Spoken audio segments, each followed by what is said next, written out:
I'm Seth Clevenger, Managing Editor of Features at Transport Topics, here with Roger Gilroy, staff reporter.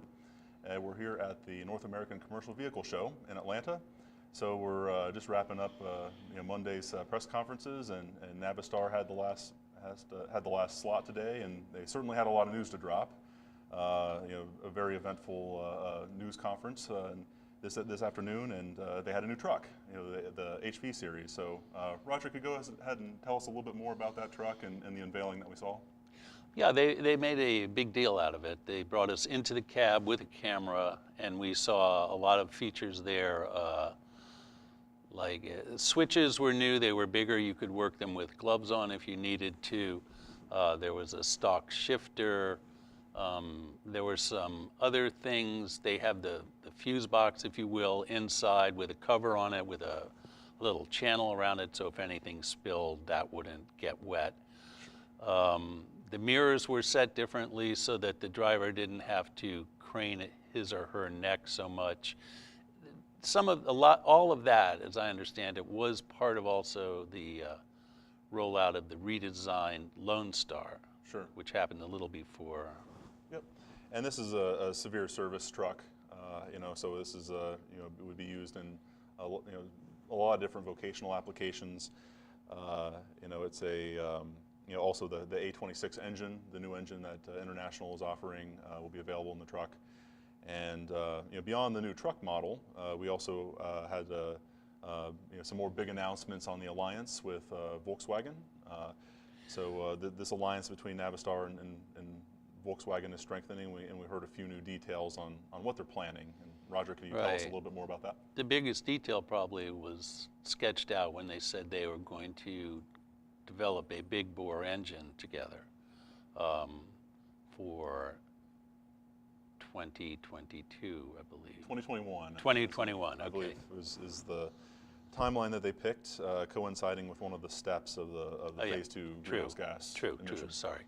But they didn't say too much more about it because I think there must be something very new and special about it. They don't want to hint so that the other engine makers could get a sense of what's going on. Sure, and there's also some news on connectivity, right? Yeah, this was actually, I think, a big deal because they can see this happening sooner, and the impact is potentially global, okay? I mean, they want to link up US, Europe, but South America, Australia, I mean, everywhere they operate, they want to have the data in one cloud and share it among the various platforms the world over. Okay.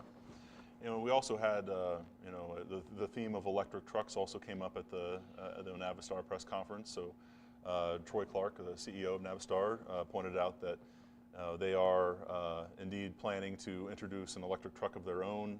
They're targeting late 2019 or early 2020 for a Class 6 or 7 electric truck. So that's Navistar's plan in that area. I could just add that they are looking to draw on VW's expertise in the electrification of Sure. a medium-duty truck. So that's another example of the alliance coming into play. And speaking of that alliance, Andreas Rentschler, the head of Volkswagen Truck and Bus, was here for this press conference, and he also fielded questions and provided a presentation to reporters. Mm-hmm. What was some of the takeaway from that, Roger? Well, I mean, my impression is that that Mr. Rentschler and Mr. Clark are very comfortable together still. Okay, the alliance seems to be functioning beautifully, actually. I mean, if you listen to them, I mean, the procurement gains that they hope for, they're starting to realize the two teams have merged into one team in Lyle, and they talked about that. I asked Mr. Rentschler, or both of them really, is it proceeding at the pace you expected, or slower or faster? And Rentschler came right out and said that he was surprised, very surprised that it was going this fast. He had not expected this. And part of it is because they have meshed internally, but also, I mean, there's outside events happening. as you talked about with Daimler earlier, I mean, there's a lot of things that each truck maker is doing, and no one can really rest on their laurels. So. Yeah, industry is always changing, constantly evolving, and it'll be fascinating to see what tomorrow's press conferences will bring. So thank you for watching. Be sure to stay tuned and check out ttnews.com for all the latest coverage, and thank you for watching.